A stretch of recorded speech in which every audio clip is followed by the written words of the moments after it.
बंगाल की चुनावी लड़ाई में अब सियासी कड़ाही आ गई है।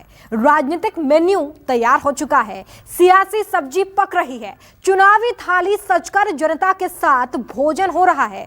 लेकिन ये सब यूं ही नहीं हो रहा है, बल्कि इसे आप बंगाल की राजनीति में वोट बैंक का तड़का भी कह सकते हैं। अभी कुछ ही दिनों पहले आपने गृह मंत्री अमित शाह को बीरभूम के बोलपुर में आदिवासी बाउल सिंगर के घर खाना खाते देखा है, और अब ममता बनर्जी ने एक कदम आगे बढ़ाते हुए आदिवासी के घर खाना खाया नहीं बल्कि बनाया भी है। देखिए, बंगाल में जनहित के मुद्दे गुल हैं, लेकिन सियासत फुल है। इसी पर देखिए खास रिपोर्ट।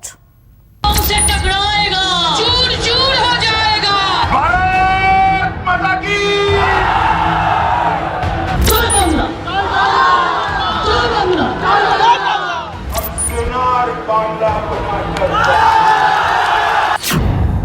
बंगाल में जल गया सियासी चूल्हा।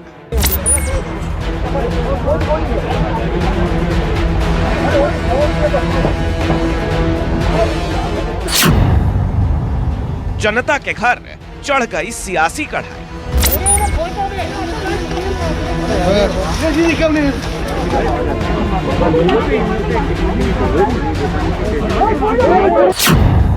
गरीबों के द्वार पहुंच गए सरकार।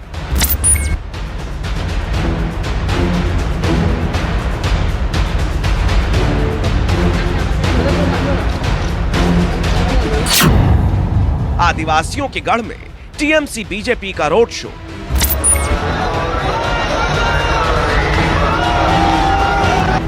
इतनी जोर से आपका सामना करेंगे। बाउल सिंगर की रसोई में चुनावी थाली, सियासी भोजन।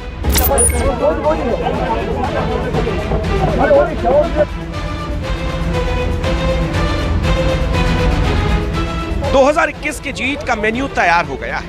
आदिवासियों, गरीबों और पिछड़ों के घर पर राजनीतिक कढ़ाई चढ़ चुकी है। सियासी भूख मिटाने के लिए अब अपने अपने तरीके से खाना तैयार कर रहे हैं। कहां, कितना और किस तरह का तड़का लगाना है, इसके लिए मसाले भी मिलाए जा रहे हैं। तय इलाकों में वोट बैंक को पकाने और फिर पचाने के लिए नमक स्वाद अनुसार मिलाया जा रहा है। जहां जंग थोड़ी सख्त नजर आए, वहां सियासी बयानों में तीखापन जानबूझकर बढ़ा दिया जाता है।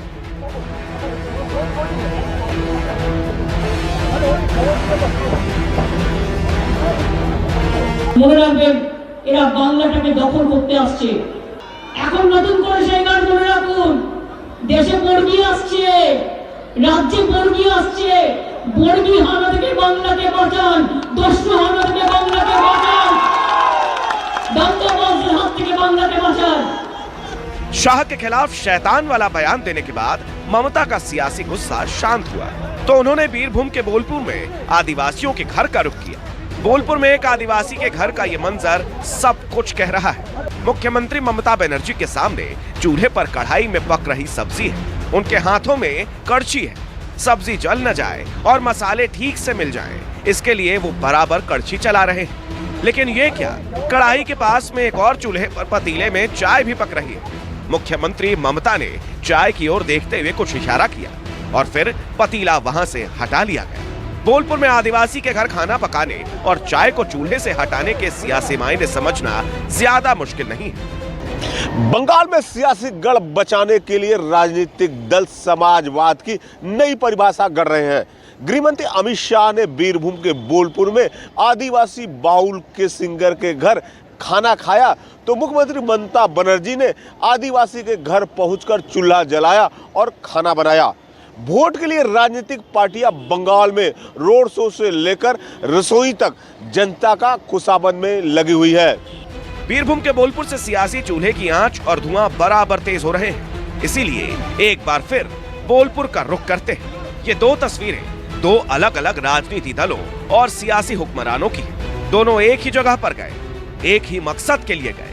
20 दिसंबर को गृहमंत्री अमित शाह बोलपुर के बाउल सिंगर वासुदेव के घर जाकर खाना खाकर वो आदिवासी बिरादरी से आते हैं। ममता बनर्जी ने 30 दिसंबर की दोपहर को बोलपुर में एक आदिवासी के घर पहुंचकर खाना खाया। शाह और ममता दोनों का मकसद एक ही है, सियासी थाली के जरिए चुनावी मिशन का पेट भरना। बंगाल की जनता तय करके बैठी है। दीदी चुनाव के मैदान में आ जाओ, इस बार बारी कमल की है।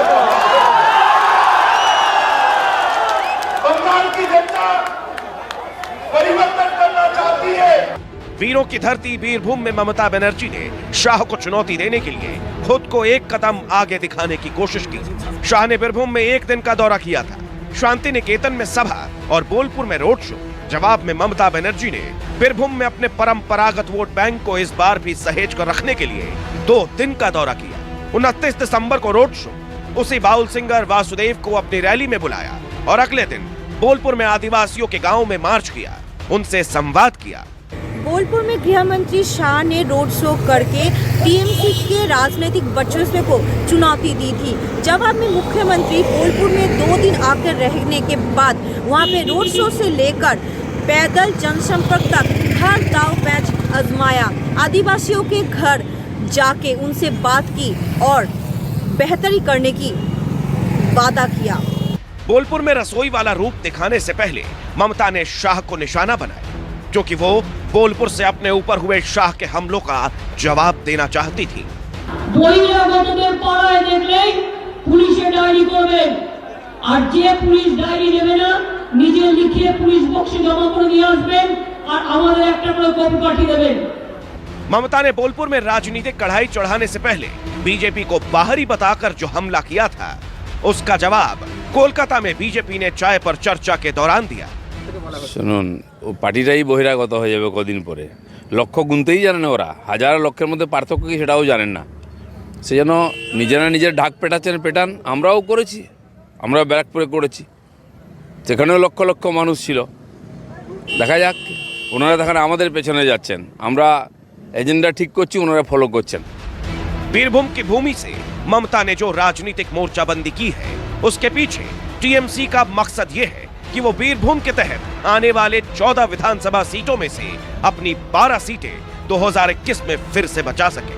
इसी वजह से ममता ने बीरभूम में शाह के दौरे को बड़ी चुनौती और अपने परंपरागत वोट बैंक में सेंध के रूप में देखकर ठीक वैसी ही रणनीति बनाई। हालांकि ममता जिस तरह बीजेपी नेताओं पर हमले कर रही हैं, उसका जवाब बंगाल में प्रचार अभियान में जुटे केंद्रीय नेता भी दे रहे हैं। एक तरफ जहां ममता बनर्जी ने राजनीतिक दौरों को लेकर मोर्चा खोला है, वहीं दूसरी ओर उनके सांसद भतीजे और पार्टी नेताओं ने तीखे बयानों का दौर शुरू कर दिया है। जवाब में भाजपा ने भी बुआ और भतीजे पे पूरी ताकत के साथ हमला बोला है। ऐसे में केंद्रीय मंत्री बाबुल सुप्रियो ने ये दावा किया है कि अभिषेक बनर्जी और ममता बनर्जी को चुनाव के बाद एक ऐसी जगह भेजेंगे जहां पे फोन का नेटवर्क तक नहीं मिलेगा। आसनसोल के सांसद और केंद्रीय मंत्री बाबुल सुप्रियो पर टीएमसी के कार्यकर्ता कई बार हमले कर चुके हैं। यहां बढ़ते टकराव के बीच बाबुल सुप्रियो ने ममता और अभिषेक पर तीखा हमला किया है। খুন করান, তোলাবাজি করান, কাজে এত দূরে পাঠিয়ে দিয়ে যাবে যে ওই মোবাইলের সিগন্যাল পশ্চিমবঙ্গ অবধি পৌঁছবে না। তার ব্যবস্থা আমরা করব। আপনারা এভাবেই সঙ্গে থাকুন, এভাবেই থাকুন। আপনাদের বলছি 21-এ স্বচ্ছ সুন্দর একটি বিজেপি সরকার পশ্চিমবঙ্গে হবে এবং নরেন্দ্র মোদীর নেতৃত্বে কেন্দ্রের সঙ্গে কোনো সংঘাতে গিয়ে নয়। কি লজ্জার কথা ভাবুন তো, 8,500 কোটি টাকা লক্ষ লক্ষ কৃষকের হাতে 12,000 টাকা করে পশ্চিমবঙ্গে পৌঁছতে পারত। সেই টাকা দিদির কাছে, দিদির জন্যে সেই কৃষকরা পেলেন না। আজকে ওনার এমপিরা গিয়ে কৃষকদের পাশে দাঁড়াচ্ছেন সিঙ্গু বর্ডারে। আমি তো বলবো ওখানে ফ্রিতে পিজা দিচ্ছে, ওটা খেতে গেছেন। ফ্রিতে পিজা মিলানো হচ্ছে সেটা জানেন, সেই জন্য এমপিরা ওখানে পৌঁছেছেন। কি লজ্জার ব্যাপার। ममता किसानों के नाम पर मोदी सरकार को निशाना बना रही है, तो केंद्र सरकार की ओर से ममता को किसान विरोधी करार दिया जा रहा है। बंगाल में फिलहाल गरीब, मजदूर, किसान, आदिवासी और पिछड़ा वर्ग राजनीति के केंद्र में है, क्योंकि सियासत की नजरें 2021 के चुनाव पर है। आसनसोल से अमरदेव पासवान, बीरभूम से मनोज पांडे के साथ ब्यूरो रिपोर्ट, न्यूज़ 24।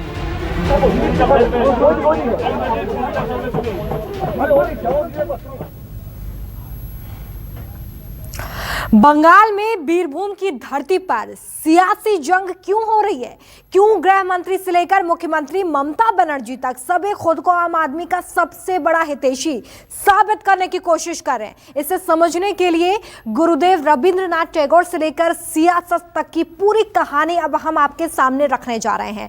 टैगोर ने क्या किया, सौहार्द और सामाजिक परिवर्तन की मुहिम चलाई। इसका सीधा संदेश ये था कि समाज का सबसे कमजोर वर्ग सुरक्षित महसूस करे। दूसरी बड़ी वजह देखिए, टैगोर ने समाज के हर वर्ग की तरक्की पर जोर दिया। इसका सीधा संदेश ये देना था कि पूरा समाज बढ़ेगा तभी राष्ट्र का निर्माण हो सकता है। अब देखिए कि बीजेपी ने क्या कुछ किया है। बीजेपी ने आदिवासी के घर भोजन किया।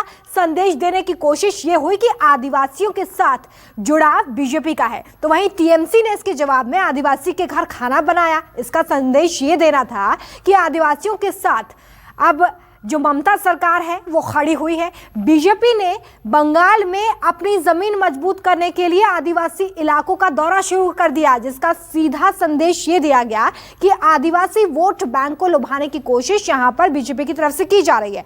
टीएमसी ने इसके जवाब में आदिवासियों के गांव में जनसंपर्क किया। टीएमसी यहां पर संदेश ये देना चाहती है कि वो अपना वोट बैंक संभाल कर रखना चाहती है, इस पे किसी तरह की सेंधमारी नहीं चाहती है। बीजेपी ने बांग्लादेश सीमा के पास वाले गरीबों से संवाद शुरू कर दिया। इससे सीधा संदेश ये मिलता है कि कमजोर वर्ग का विश्वास जीतने की कोशिश बीजेपी बंगाल में करती हुई दिखाई दे रही है। टीएमसी ने बांग्लादेश सीमा के पास जनसंपर्क अभियान इसके जवाब में चलाना शुरू कर दिया। इसका सीधा संदेश ये है, संकेत ये है कि कमजोर और उपेक्षित वर्ग की बेहतरी का सियासी वादा टीएमसी बंगाल में कर रही है। टैगोर ने और क्या किया था?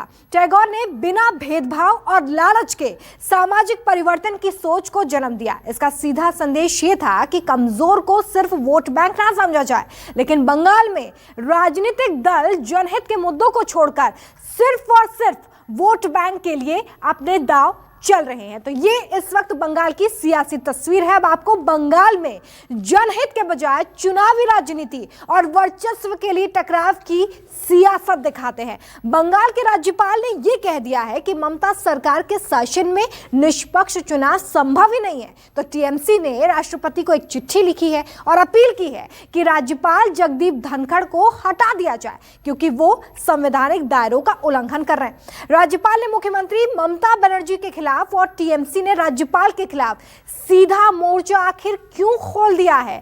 पूरे सियासी खेल को समझने के लिए आपको ये रिपोर्ट देखनी चाहिए।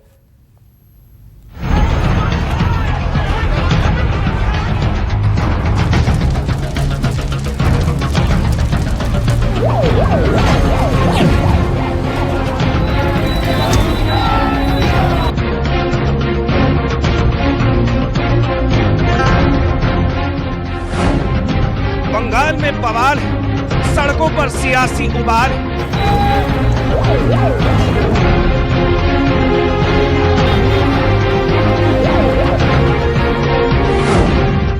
हावड़ा में टीएमसी कार्यकर्ता की सरेआम हत्या।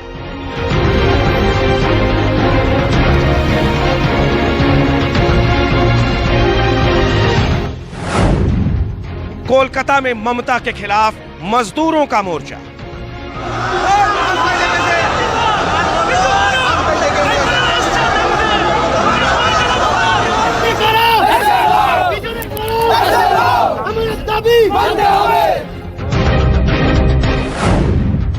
नंदीग्राम में बीजेपी ने ले लिया बदला।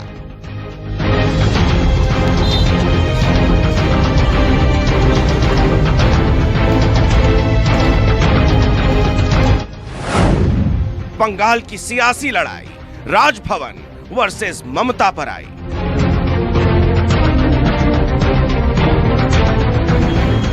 बंगाल में बढ़ रही राजनीतिक हिंसा ने दिल्ली तक खलबली मचा दी है।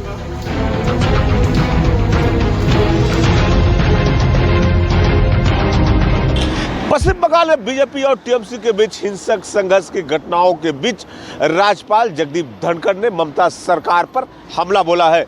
राज्यपाल ने मुख्यमंत्री ममता बनर्जी के खिलाफ बड़ा बयान दिया है। कहा है कि मौजूदा सरकार में शासन और निष्पक्ष चुनाव में संदेश है। चुनावी हिंसा से जुड़ी घटनाओं को लेकर बंगाल के हालात काफी चिंताजनक होते जा रहे हैं। हावड़ा में 29 दिसंबर को सरेआम टीएमसी कार्यकर्ता की हत्या कर दी गई। आरोप बीजेपी पर लगा। वहीं नंदीग्राम में बजरंग दल पर हुए हमले के बाद शुभेंदु अधिकारी घायलों से मिलने पहुंचे। उससे ठीक पहले नंदीग्राम में टीएमसी दफ्तर में तोड़फोड़ की गई। इस बीच राज्यपाल जगदीप धनखड़ ने ममता सरकार पर हमला बोला। उन्होंने मीडिया से कहा कि ममता सरकार के राज में चुनाव निष्पक्ष तरीके से नहीं हो सकते हैं। ये एक तरह से राष्ट्रपति शासन का इशारा देने वाला बयान है। जवाब में टीएमसी ने राष्ट्रपति को चिट्ठी लिखकर राज्यपाल जगदीप धनखड़ को हटाने की अपील की है। और इन सब के बीच खबर है कि प्रधानमंत्री मोदी 23 जनवरी को नेताजी सुभाष चंद्र बोस की जयंती पर बंगाल का दौरा कर सकते हैं। नेताजी की याद में भव्य आयोजन की तैयारी है। बंगाल में रोड से लेकर राजभवन तक टकराव की राजनीति ने सियासी मौसम का पारा चढ़ा दिया है। सबसे पहले राज्यपाल के बयान पर गौर कीजिए, जिसके जरिए उन्होंने ममता सरकार पर बड़ा हमला बोला है। पश्चिम बंगाल के हर चुनाव को पूरे देश में इस दृष्टि से देखा जाता है कि यहाँ पर हिंसा का तांडव नृत्य होगा। मतदान सरकारी तंत्र प्रभावित करेगा। मत देने में आदमी को संकट आएगा। Free fair elections without fair नहीं होते हैं। लगातार प्रथम सेवक की हैसियत से मेरा प्रयास रहा है आने वाला चुनाव निष्पक्ष हो। हर मतदाता अपने मत का प्रयोग अपने हिसाब से करे। राज्यपाल ने मीडिया के सामने कहा कि जब से बंगाल में संवैधानिक पद की शपथ ली है, तब से ममता सरकार की टकराव वाली सियासत जारी है। उनके बयान ने बंगाल में राजनीतिक मोर्चाबंदी की आग में घी डालने का काम किया है।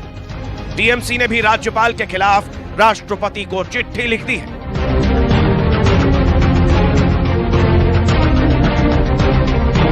राज्यपाल बनाम ममता सरकार के लड़ाई में टीएमसी ने राष्ट्रपति को लंबी चौड़ी चिट्ठी लिखी। टीएमसी की तरफ से आरोप यह है कि राज्यपाल ने अपने सार्वजनिक मर्यादा और शपथ को उल्लंघन किया है, इसलिए उन्हें हटाया जाए। ममता सरकार के खिलाफ राज्यपाल का सीधा हमला और पलटवार में राष्ट्रपति के नाम टीएमसी की चिट्ठी ने राजनीतिक आरोपों का मॉनसून ला दिया है। जरा टीएमसी की चिट्ठी पर गौर कीजिए, जिसमें 5 सांसदों ने दस्तखत करते हुए लिखा है। संविधान के अनुच्छेद 156 की धारा 1 के तहत राष्ट्रपति की इच्छा तक राज्यपाल पद पर आसीन होता है। हम राष्ट्रपति से मांग करते हैं कि इस इच्छा को वापस ले, जिसका अभिप्राय है कि वो इन राज्यपाल को हटाएं। पिछले साल जुलाई में जब से वो राज्य में आए हैं, वो नियमित रूप से सरकार के खिलाफ ट्वीट कर रहे हैं, प्रेस कॉन्फ्रेंस करते हैं, चैनलों की चर्चाओं में शामिल होते हैं। वो नियमित रूप से राज्य सरकार के कामकाज, हमारे अधिकारियों, मंत्रियों और मुख्यमंत्री पर टिप्पणी कर रहे हैं। उन्होंने विधानसभा स्पीकर के आचरण पर भी टिप्पणी की। उनका ऐसा प्रत्येक कदम उनके संवैधानिक अधिकारों का उल्लंघन है।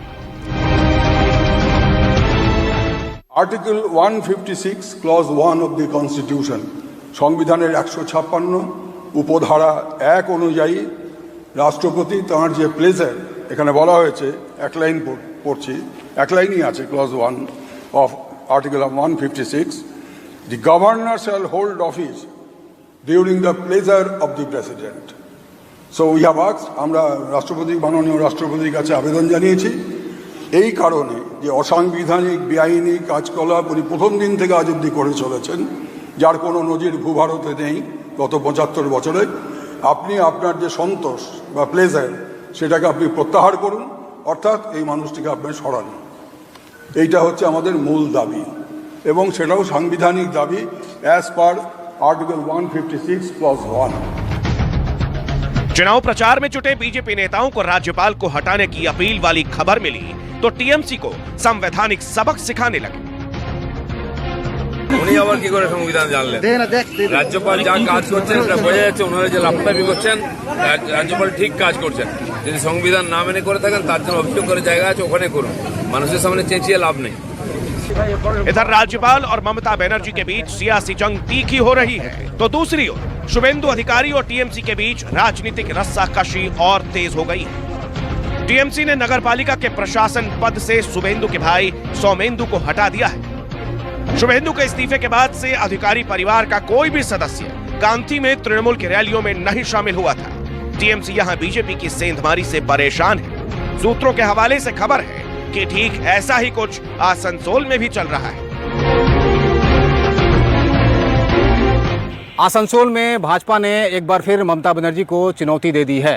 आसनसोल में टीएमसी के वोट बैंक और पार्टी में सेंध लगाने के लिए भाजपा की ओर से एक गुपचुप कोशिशों की खबर है।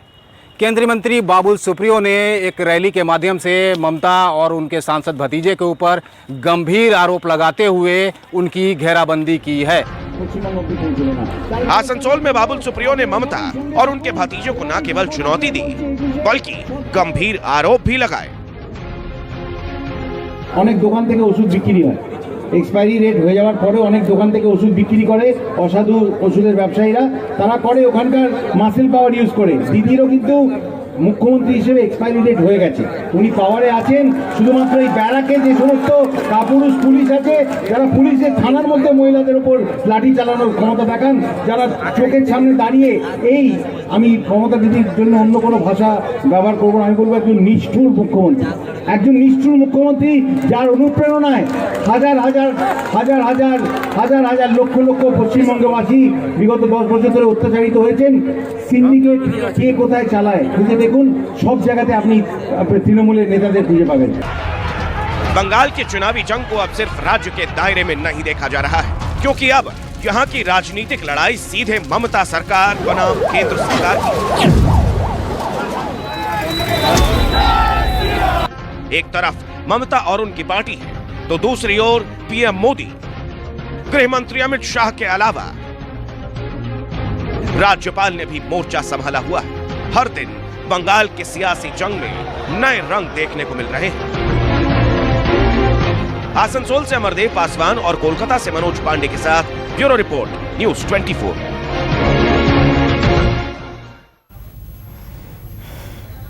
नमस्कार, मैं हूं मानक गुप्ता। अगर आपको हमारा ये वीडियो पसंद आया हो तो इसे लाइक और शेयर जरूर करें, और हां, हमें सब्सक्राइब और फॉलो करना ना भूलें ताकि आप देश और दुनिया की कोई खबर मिस ना करें। तो जुड़े रहिए हमारे साथ और देखते रहिए न्यूज़ 24।